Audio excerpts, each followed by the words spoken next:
धक्कादायक बातमी समोर आलेली आहे। एका 23 वर्षीय तरुणीला डॉक्टरांनी मुदत संपलेलं सलाईन लावल्यामुळे तिचे नातेवाईक आक्रमक झाले। सिंधुदुर्गातल्या वेंगुर्ल्याच्या शिरोडा उपजिल्हा रुग्णालयातली ही घटना आहे। ही सलाईन लावल्यानंतर त्या तरुणीला त्रास होऊ लागला।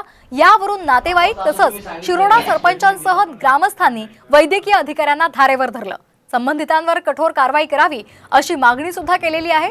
तसंच जिल्हा शल्य चिकित्सकांना कारणे दाखवा नोटीस सुद्धा बजावली आहे। ज्या सरकारी रुग्णालयांवर गोरगरीब रुग्ण अवलंबून असतात त्याच रुग्णालयांमध्ये रुग्णांच्या जीवाशी खेळ चाललेला आहे असा आरोप ग्रामस्थ करतायत।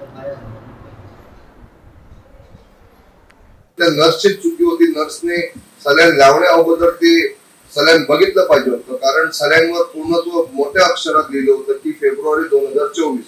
ज्या नर्सने त्या मुलीला सलाईन दिलं तिला त्याच्यानंतर ज्याच्यामुळे तिला त्रास झाला त्या नर्सवर तुम्ही कारवाई करा।